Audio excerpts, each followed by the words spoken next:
بواسیر بواسیر ہے. اب وہ جب پھول جاتی ہیں سوزشناک ہو جاتی ہیں تو وہ اگر سچویشن اگر تو آپ اس کو فوری طور پہ اس کا علاج کر لیں گے, کسی معالج سے رابطہ کریں گے, وہ تشخیص کر کے علاج کرے گا تو یہ مرض آپ کا یہیں کنٹرول ہو جائے گا ٹھیک ہے, اور آپ کو تنگ نہیں کرے گا. لیکن جب یہ مرض زیادہ عرصہ رہتا ہے, جس طرح بہت سارے لوگ ہیں وہ جو ٹوائلٹ سیٹ ہوتی ہے اس کے اوپر بیٹھے اخبار پڑھ رہے ہوتے ہیں, جی جی, یا دیر تک سوچتے رہتے ہیں, پلاننگ کرتے رہتے ہیں سارے دن کی, بالکل صحیح, اور اس وجہ سے دیر تک بیٹھے رہنے سے یا زور لگانے سے پھر کیا ہوتا ہے کہ ان کا جو سسٹم ہوتا ہے نا, قوت ماسکہ جو ہوتی ہے بالکل صحیح, وہ تسکین کا شکار ہو جاتی بالکل ہے صحیح, اور سٹول پاس نہیں ہوتا. بالکل صحیح, جب سٹول کو زبردستی پاس کیا جاتا ہے تو پھر بعض اوقات خون بھی آنا شروع ہو بالکل جاتا صحیح, ہے, بالکل صحیح, تو یہ پھر بواسیر جو ہوتی ہے وہ اپنے اگلے مرحلے میں داخل ہو جاتی ہے. بالکل صحیح.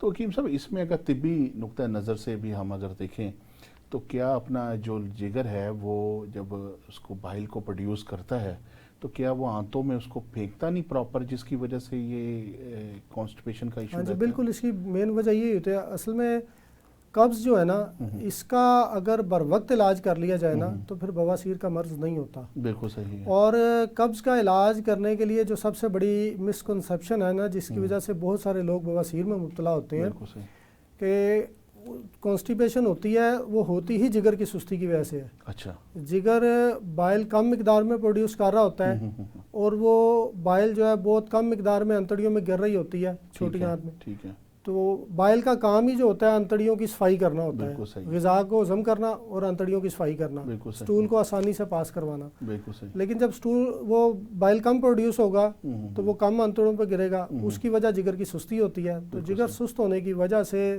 جگر میں تحریک کم ہوتی ہے, جگر سست ہوتا ہے, اس وجہ سے پھر یہ مرض لاحق ہوتا ہے. بالکل صحیح, تو وہ سٹول پھر پاس نہیں ہوتا. پھر اس میں جو مسکنسیپشن اصل یہ ہے کہ لوگ بازار سے جب قبض کشا دوائیاں لے کے کھاتے ہیں نا, مختلف قسم کی ایلوپیتھک بھی ہیں, ہربل بھی ہیں, بالکل صحیح, تو اس سے ایک قسم کی جسم میں ایڈکشن ہو جاتی ہے کہ جب آپ وہ میڈیسن لیں گے تو سٹول پاس ہوگا, اگر وہ میڈیسن نہیں لیں گے تو سٹول پاس نہیں ہوگا. بالکل صحیح, اور اگر آپ میڈیسن زیادہ مقدار میں یا کوئی تیز والی میڈیسن لے لیتے ہیں تو بار بار لینے سے وہ انتڑیوں کی جو اوپر والی جھلی ہوتی ہے اس کو چھیل دیتی ہے. بالکل صحیح ہے, بالکل صحیح. اور زیادہ تر جو ہمارے پاس کلینک پہ آتے ہیں خونی بواسیر کے مریض, ان کی ہسٹری میں یہی چیز ہوتی ہے کہ قبض ہوئی, قبض کے لیے دوائیاں کھانی شروع کی, دوائیاں کھاتے کھاتے ان کی مقدار بڑھاتے گئے, بالآخر خون آنا شروع ہو گیا. بالکل ٹھیک ہے. تو وہ خون آنے کی وجہ یہ ہوتی ہے کہ وہ زیادہ مقدار میں اس کو لینے سے ٹھیک ہے, انتڑیاں چھل جاتی ہیں. ٹھیک ہے. اچھا چلیں, ہم خونی بواسیر کو تو ان چیزوں کو تو ہم آگے ڈسکس کرتے ہیں. پہلے فرسٹ سٹیپ کے اندر جو معاملہ ہے کہ یہ جو معاملہ آپ نے بتایا طبی نقطہ نظر سے کہ جی جگر کے اندر تحریک نہیں ہوتی, تو یہ اس کا مطلب ہے کہ جب ہمارا مزاج خشک سرد ہوتا ہے اس وقت یہ معاملات جو ہوتے ہیں علامات بواسیر کی یا کانسٹیپیشن کی کریٹ ہوتی ہیں. اور دوسری چیز یہ بھی آپ بتائیں کہ اپنا جیسے آپ نے بتایا کہ دوائیاں لیتے ہیں تو ان کو جو ہے وہ سٹول پاس ہوتا ہے. بہت سارے لوگ جو ہوتے ہیں وہ اپنا معالج وہ مریض کو ملین کی ضرورت ہوتی ہے تو انہیں موسل بھی دے دیتے ہیں. ہاں جی, ٹھیک ہے, تو کیا بہتر یہ نہیں ہے کہ پہلے ملین ادویات دے کے اس کی آنتوں کو سافٹ کیا جائے, نرم کیا جائے, تاکہ اس کو سٹول پراپر بن کے آئے, کہ نہ کہ موسل سے تو ظاہری بات ہے آنتوں میں انفلمیشن پیدا ہو جائے گی. اس کے اوپر تھوڑا سا ذرا تفصیلاً آپ ذرا بیان فرما دیں. یہ جو آپ کا سوال ہے نا یہ علاج معالجے کے حوالے سے ہے, اور یہ چونکہ طبیب حضرات سے متعلق سوال ہے تو اس میں سب سے پہلے جب مریض اس کے علاج کے لیے آتا ہے, اس کو شدید قبض ہو تو اس کو قبض کے لیے ادویات نہیں دینی چاہیے. ٹھیک ہے, اس میں بھی ہم پروگرام کے آخر میں کچھ ہوم ریمیڈیز ایک دو ایسی بتائیں گے ٹھیک ہے, جو غذا سے متعلق ہوں گی, ٹھیک ہوگا, ادویات سے متعلق نہیں. ٹھیک ہوگا. ادویات میں علاج جو ہے وہ پہلے ملین سے ہی کرنا چاہیے, لیکن بہتر یہ ہوتا ہے کہ جب آپ کوئی بھی اس طرح کی ہلکی جو ہوتی ہے دوا وہ ملین کہلاتی ہے, اور جو تیز دوا ہوتی ہے جو اس کو بالکل پتلا کر کے نکالتی ہے پانی بنا کے وہ مسل ہوتی ہے. ٹھیک ہے, تو ادویات دینے سے پہلے جگر کو تحریک دیں. بالکل ٹھیک ہے, بالکل ٹھیک. مریض کو غذائیں ایسی کھلائیں جس کے اس کا جگر تحریک میں آئے اور بائل زیادہ پیدا کرے, بالکل ٹھیک, ضرورت کے مطابق جسم کی. بالکل ٹھیک ہے. ٹھیک ہے, پھر آپ کو ملین اور مسل ادویات کی ضرورت نہیں پڑے گی. بالکل ٹھیک ہے, بالکل ٹھیک ہے. یعنی جو جتنی بھی ہمارے جسم میں موذی امراض پیدا ہوتے ہیں ظاہر سی بات ہے کہ اعضائے رئیسہ کا اس کے ساتھ ایک گہرا تعلق ہوتا ہے. جی جی تو جیسے بواسیر ہے, اب اس کا کنیکشن جا کے کہیں نہ کہیں جگر سے جوڑ رہا ہے. ہاں ہاں بالکل جوڑا. ٹھیک ہے نا, تو اس کا مطلب ہے کہ ساتھ میں جگر کو تحریک دینے والی بھی جو ادویات ہیں وہ اس کا استعمال کروانا چاہیے, ایسی غذائیں جو ہیں اس کے لیے استعمال کرنی چاہیے. ٹھیک ہو گیا. اچھا حکیم صاحب, یہ جو بواسیر ہے یہ دو طرح کی ہے, جس اس کی اقسام میں آتی ہے کہ ایک بادی ہوتی ہے, ایک خونی ہوتی ہے. ٹھیک ہے, یہ بادی تو آپ نے بتا دی, اس کے یہ جو خونی بواسیر ہے اس کے اوپر بھی تھوڑا سے ذرا روشنی ڈالیں. لیکن اس سے پہلے آپ نے پروگرام کے سٹارٹ میں ایک بات کی تھی کہ بعض اوقات بلڈ جو ہے سٹول کے ذریعے پاس ہو جاتا ہے. جی جی ٹھیک ہے, وہ کیوں ہوتا ہے؟ حالانکہ وہاں پہ بعض اوقات پائلز نہیں بھی ہوتی لیکن پھر بھی ان کو بلڈ آ جاتا ہے, اس کی کیا وجوہات ہوتی ہیں؟ پہلے اس کا جواب دیں, پھر آپ اس کو خونی بواسیر کو بھی ایکسپلین کر دیجیے گا. طب یونانی جو ہے نا مین دو بواسیر کی اقسام بتاتی ہے, ایک بادی اور ایک خونی. جی جی. اور ایلوپیتھک میں اس کی گریڈنگ انہوں نے کی ہوئی ہے, گریڈ 1, گریڈ 2, گریڈ 3. ٹھیک ہے. اور گریڈ 4 میں جا کے پھر جو ہے وہ چونکہ بلڈ کنٹرول نہیں ہو رہا ہوتا تو پھر وہ آپریٹ کرتے ہیں. ٹھیک ہے. تو اس میں جو مین وجہ ہے, بعض اوقات ایسا بھی ہوتا ہے کہ بلڈ آ رہا ہے اور وہ بواسیر نہیں ہے. ٹھیک ہے. ٹھیک ہے, لوگ اس کو بواسیر سمجھ کے اس کا علاج کر رہے ہوتے ہیں, وہ کبھی بلڈ بند ہو جاتا ہے, کبھی پھر آنا شروع ہو جاتا ہے. ٹھیک ہے. اور اس کا اختتام جو ہے زیادہ تر وہ بڑی آنت کے کینسر پہ جا کے ہوتا ہے. اچھا. چونکہ اس کی تشخیص شروع میں غلط ہوئی ہوتی ہے تو وہاں پر بار بار ایک ہی عمل رپیٹ ہو رہا ہوتا بالکل صحیح ہے جو کہ نقصان کا باعث بنتا ہے. بالکل تو ایسا بھی ہوتا ہے کہ بعض اوقات کوئی کلاٹ جو ہے وہ آ کے بڑی آنت کی کسی اس میں پھنس جاتا ہے, وین میں. ٹھیک ہے. اور وہ جب وہ کلاٹ وہاں پہ پھنس جاتا ہے تو اس میں پھر تعفن پیدا ہوتا ہے, تو وہ تھرومبس پائلز جسے کہتے ہیں اس کا باعث بنتا ہے. ٹھیک ہے. ٹھیک ہے. تو خون جو ہے وہ کسی بھی وجہ سے آ سکتا ہے. یہ معالج کا کام ہوتا ہے کہ تشخیص کر کے اس کے مطابق علاج کرے. ہر خون جو ہے مقد سے آ رہا ہے وہ بواسیر نہیں ہے, وہ کوئی انفیکشن بھی ہو سکتی ہے, وہ اس کے اندر کوئی زخم بھی ہو سکتا ہے کسی مقامی وجوہات کی بنا پر. تو اس لیے اس کی تشخیص کرنی بڑی ضروری ہوتی ہے کہ اگر بلڈ آ گیا تو یہ کس وجہ سے آیا, بلڈ کس کلر کا آیا, اس کی کیا کیمسٹری ہے, اس کو دیکھنا پڑتا ہے. تو پھر اس کے مطابق اس کا علاج معالجہ کیا جا سکتا ہے. بالکل ٹھیک ہے. تو خونی جو بواسیر ہے اس کے اوپر بھی ذرا کہ یہ کیوں, اس کی کیوں ہوتا ہے یہ, کیا یہ آیا بادی جو بواسیر ہے یہ اس کے اندر بگاڑ پیدا ہو جاتا ہے جس کی وجہ سے بلڈ آنے کا سلسلہ ہوتا ہے؟ یہ خونی بواسیر, کیونکہ بعض لوگ تو ظاہری بات ہے جب بیٹھتے ہیں سٹول پاس کرنے تو فلش ہوتا ہے, بلڈ سے بھر جاتا ہے جی جی, اور بڑی وہ اس وقت اذیت اٹھاتے ہیں.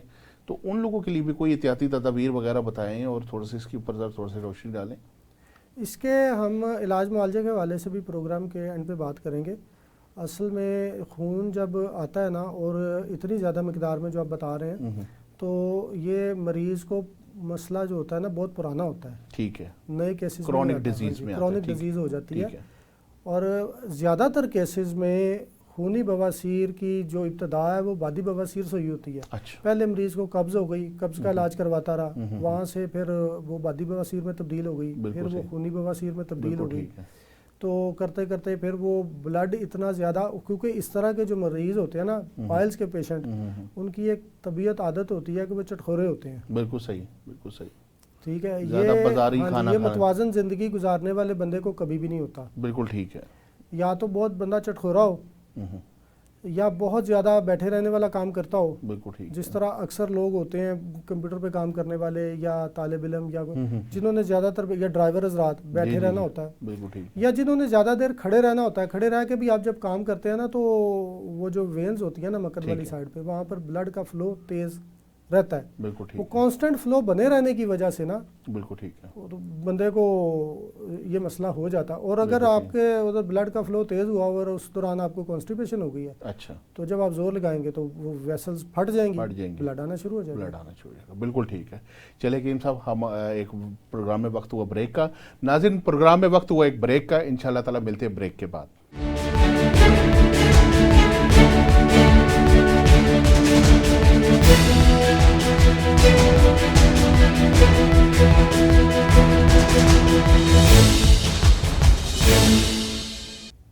ویلکم بیک ناظرین. ہمارے ساتھ بیٹھے ہیں حکیم عبید الرحمان صاحب جو بواسیر کے حوالے سے ہمیں بہت ہی اچھی معلومات ہمیں فراہم کر رہے ہیں. تو حکیم صاحب میرا سوال یہ آپ سے ہے کہ بہت ساری جو خواتین ہیں وہ بھی اس مرض میں جو ہوتی ہیں وہ مبتلا ہوتی ہیں, اور اسپیشلی جب خواتین پریگننسی سے فارغ ہوتی ہیں, یعنی جب ان کی نارمل ڈیلیوری ہوتی ہے اس وقت ان کو بھی اکثر اس مرض میں وہ یہ مبتلا ہو جاتی ہیں. تو یہ کیا وجوہات بنتی ہیں کہ اس کے اوپر تھوڑا سا ذرا روشنی ڈالیں کہ اگر ان کو ایسا مسئلہ ہو جائے تو وہ کس طرح سے اپنے آپ کو ریکور کر سکتی ہیں, اور یہ کیا سارا معاملات ہے, اس کے اوپر تھوڑا سا ذرا نا تفصیل سے ذرا بیان کر دیجیے گا.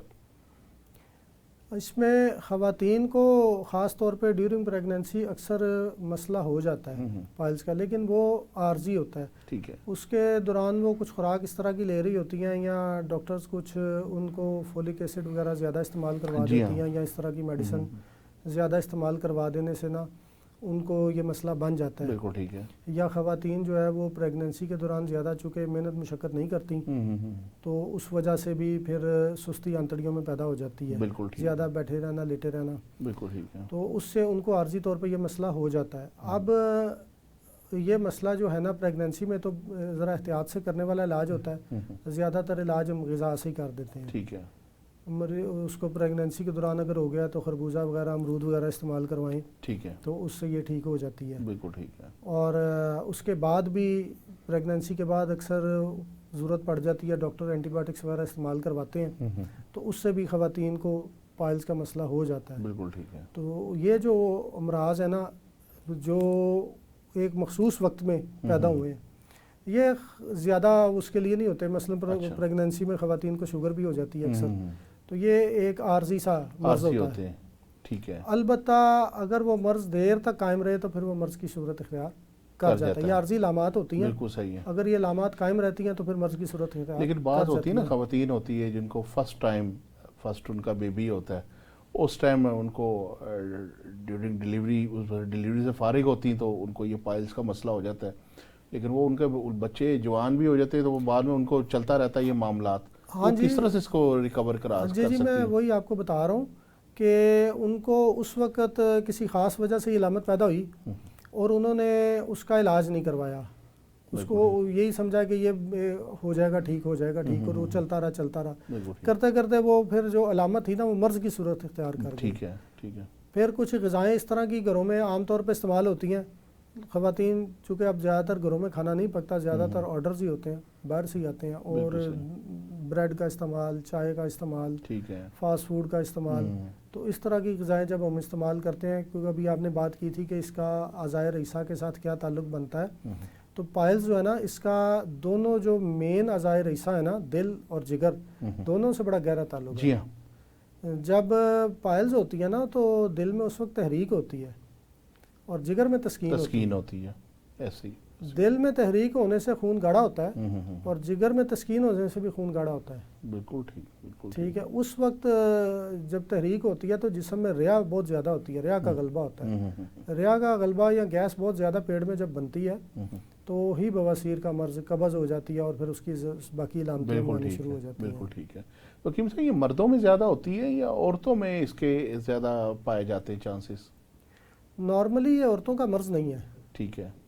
زیادہ مردوں میں یہ مرض ہی مردوں کا ہے. ٹھیک ہے. کیونکہ مردوں کا مزاج خشک گرم ہوتا ہے. ٹھیک ہے. بالغ ہونے سے لے کے 50-60 سال کی عمر تک مزاج خشک گرم ہی رہتا ہے. یہ قدرتی اور طبعی مزاج ہے. اگر مرد اپنے اس مزاج پہ رہے تو وہ شکار نہیں ہوتا بیماریوں کا, صحت مند رہتا ہے.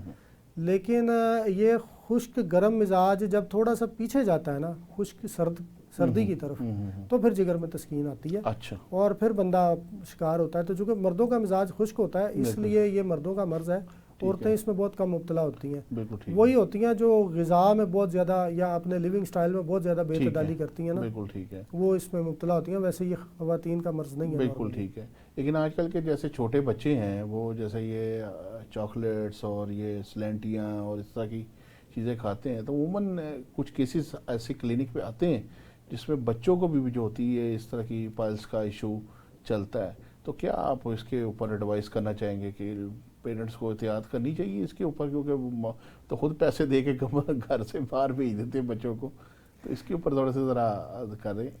اس کا خیر آپ سوال میں تو جواب آپ خود ہی دے رہے ہیں کہ جب بچوں کو یہ ہم پیسے دیتے ہیں اور باہر سے چیزیں کھاتے ہیں، سلانٹیاں پاپڑ وغیرہ اس طرح کی چیزیں ہیں، تو یہ بہت زیادہ سب سٹینڈرڈ اس کے اوپر بنی ہوتی ہیں اصولوں پہ. بالکل صحیح بات ہے. کوکنگ آئل اس میں اور جو چیزیں استعمال ہو رہی ہوتی ہیں، تو یہ تو بالکل نہیں استعمال کرانی چاہیے.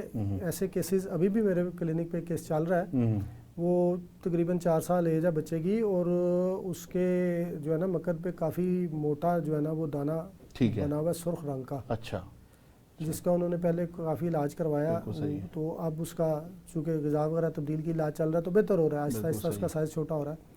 تو یہ جو ہے نا بہت زیادہ عام ہوتا جا رہا ہے، چھوٹے بچوں میں یہ مرض بہت عام ہوتا جا رہا ہے، اور اس کی وجہ یہ ہے کہ بچوں کو شروع سے ہی ہم رس پہ بریڈ پہ لگا دیتے ہیں، بالکل صحیح، چائے پہ لگا دیتے ہیں. حالانکہ ان چیزوں سے بچوں کو بہت دور رکھنا چاہیے، بچوں کو قدرتی غذاؤں پہ رکھنا چاہیے، بالکل ٹھیک ہے، گھر میں پکنے والی غذاؤں پہ رکھنا چاہیے. پھر بچے بیمار نہیں ہوتے. پھل بچوں کو لازمی استعمال کروانے چاہیے. تو آج کل کے جو بچے ہیں وہ پھل کھاتے ہی نہیں ہیں، بہت کم کھاتے ہیں. بالکل ٹھیک. تو زیادہ تر وہ باہر سے ہی یہ پروسیسڈ فوڈ کھا رہے ہوتے ہیں، تو بچے بہت زیادہ اس میں مبتلا ہو رہے ہیں. بالکل ٹھیک ہے، بالکل ٹھیک.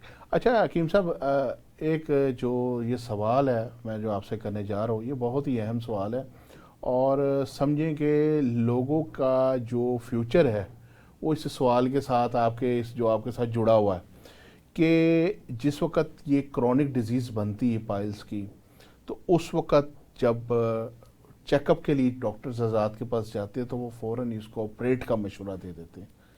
بہت سارے لوگ ہوتے ہیں آپریٹ کروا بھی لیتے ہیں، ایک چیز. بہت سارے لوگ ہوتے ہیں آپریٹ سے ڈرتے ہیں. ٹھیک ہے.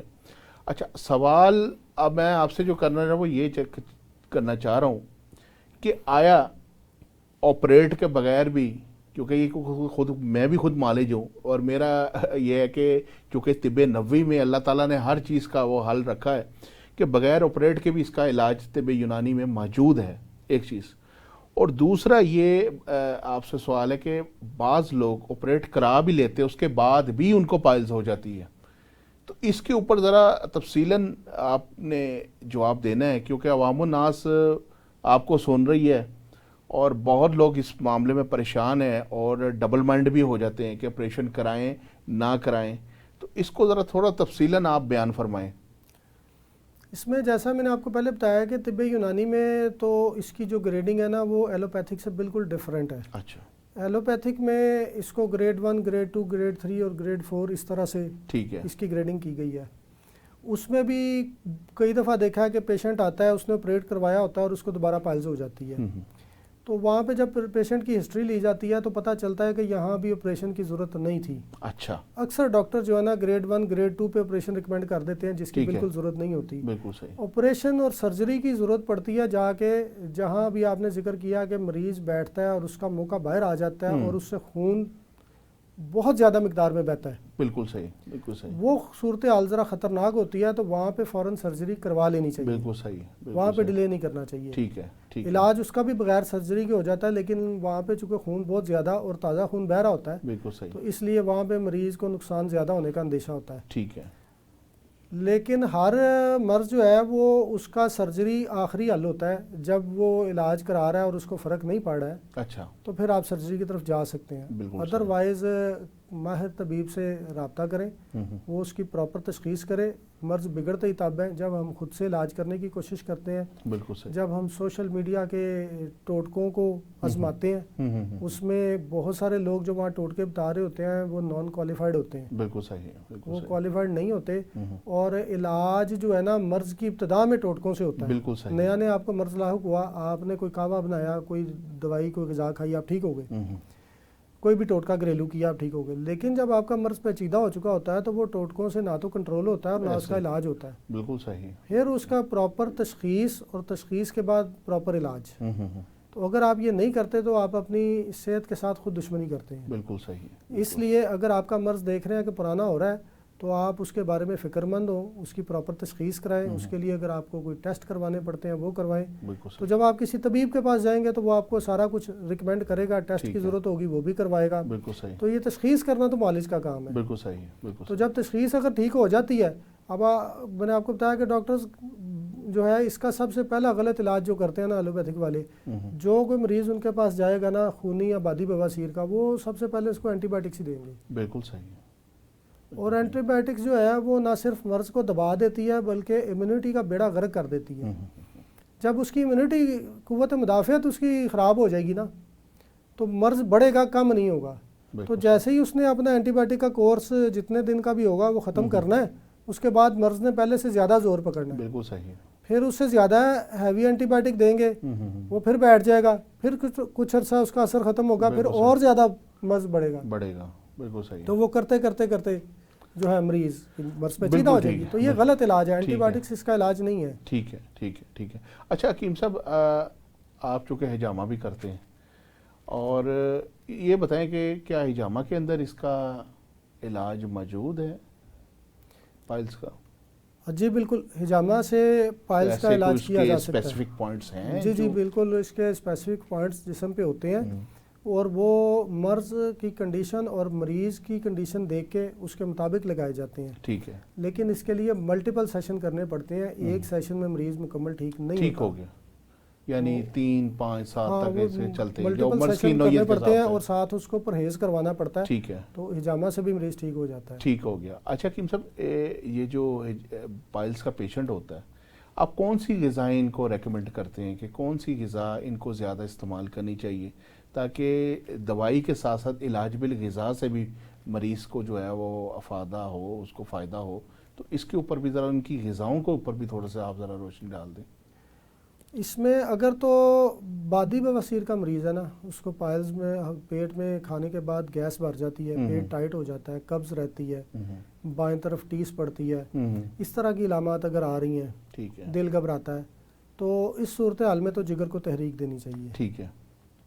جگر کو تحریک دیں گے تو اس کا یہ مرض ٹھیک ہونا شروع ہو جائے گا. اس کے اندر بائل کم پیدا ہو رہا ہے. تو کون سی غذائیں اس کے لیے پپیتا سب سے بہترین غذا ہے. اچھا. اگر آم کا موسم ہو تو آم بہترین غذا ہے. اچھا. میٹھا آم؟ جی، میٹھا آم اور پپیتا. صبح خالی پیٹ اس کو اپنے وزن کے مطابق، اگر اس کا وزن فرض کریں 60 کلو ہے تو اس کو صبح ناشتے میں 600 گرام پپیتا لینا چاہیے. چند دن وہ لے گا تو اس کا یہ مرض ٹھیک ہونا شروع ہو جائے گا. ٹھیک ہے. اس کے علاوہ جگر کو تحریک دینے والی جو غذائیں ہیں وہ استعمال کرنی چاہیے. مثلاً اس میں کھجوروں کا استعمال کریں. اچھا. ناشتے میں ہری مرچ اور لہسن ڈال کے 2 انڈے کا آملیٹ استعمال کرنا چاہیے. اچھا. ٹھیک ہے.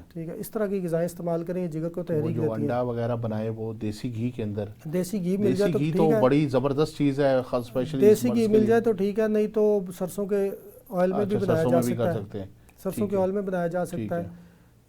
پھر اس کو زیتون کے تیل کا استعمال ریگولر کرنا چاہیے. بالکل صحیح ہے. یہ ہے بادی بواسیر کے مریضوں کے لیے. اور اجوائن اور پودینے کا قہوہ اس کو ریگولر پیتے رہنا چاہیے. ٹھیک ہے.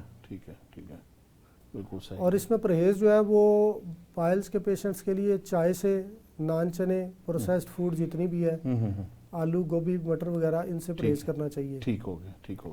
اب دوسری طرف آتے ہیں، اگر پیشنٹ کو خون آ رہا ہے، بلڈ آ رہا ہے، تو اس کے لیے پھر سب سے پہلا جو کام ہوتا ہے وہ بلڈ کو بند کرنا چاہیے. ٹھیک ہے. اس کے لیے چند دن کے لیے مریض کو اعصابی غذائیں استعمال کرنی چاہیے. ٹھیک ہے. مثلاً دودھ کا استعمال زیادہ کرے. اب کئی پیشنٹ ایسے آتے ہیں جن کو نیم گرم دودھ کا بادی بواسیر کی ابتدا ہوتی ہے، اور انہوں نے کہیں سے نیٹ پہ ٹوٹکے وغیرہ دیکھے ہوتے ہیں اور وہ دودھ میں یا پانی میں اسبگول کا چھلکا ڈال کے پی رہے ہوتے ہیں. بالکل صحیح. اور یہ زیادہ لمبا عرصہ نہیں پینا چاہیے. اس سے نقصان یہ ہوتا ہے کہ آنتڑیوں میں شروع میں وہ لبریکیشن پیدا کرتا ہے اور کھل کے پخانہ آنا شروع ہو جاتا ہے، لیکن پھر وہ خود وہاں پہ جمنا شروع ہو جاتا ہے اور سدے پیدا کر دیتا ہے. بالکل ایسے ہی. اور وہ سدے اتنے شدید ہوتے ہیں کہ پھر مریض کو گیس پھنس جاتی ہے اور وہ اتنا پریشان ہوتا ہے جیسے ابھی موت واقع ہو جائے گی. اور بلغمی مزاج والوں کے لیے ویسے ہی وہ جو ہے بلغمی مزاج والوں کے لیے تو بہت نقصان دہ ہوتا ہے. جن کو نزلہ زکام رہتا ہو یا جو بلغمی مزاج کے طبیعت سست رہتی ہے، جسم موٹا ہے، تو ان کو تو چھلکا بالکل بھی استعمال نہیں کرنا چاہیے اسبگول کا. تو یہ بہت ساری مسکنسیپشنز ہیں جو اس بیماری کے حوالے سے لوگوں میں پائی جاتی ہیں. تو یہ گاہے بگاہے اسی طرح اویئرنیس کے پروگرام چلتے رہیں بالکل تو صحیح، لوگوں کو پتہ چلتا رہے. بالکل صحیح. اب جہاں تک خونی بواسیر کا ہے تو سب سے پہلے خون بند کریں. اس کے لیے ناشتے میں سویاں، کسٹرڈ یا جو ہے وہ حلوہ وغیرہ لیں سوجی کا، کھیر وغیرہ بھی کھیر لے لیں، کھیر کھا سکتے ہیں. اور اس کے بعد دوپہر میں جو کا دلیا لے لیں. ٹھیک ہے، شام میں بھی سونف اور الائچی والا دودھ لے لیں. ٹھیک ہے، تو یہ 2-3 دن لیں، اس سے بلڈ بند ہو جاتا ہے. ٹھیک ہے، ٹھیک ہے. اس کے بعد پھر اس کا اصولی علاج جو ہے نا وہ کسی ماہر معالج سے کرایا جائے. ٹھیک ہے، ٹھیک ہو گیا. بہت شکریہ حکیم صاحب. ناظرین، ہمارے ساتھ بیٹھے تھے حکیم عبید الرحمان صاحب، اور بڑے ہی خوبصورت انداز میں انہوں نے آپ کو پائل سے، بواسیر سے، بیماری سے چھٹکارے کے طریقہ کار بتا دیا، غذا کے ذریعے بھی، الحجامہ کے ذریعے بھی، اور ہر طرح سے احتیاطی تدابیر آپ کے سامنے انہوں نے رکھی. انشاءاللہ تعالی پھر حاضر ہوں گے آپ کی خدمت میں ایک نئے مہمان کے ساتھ، ایک نئے موضوع کے ساتھ. تب تک کے لیے اللہ حافظ.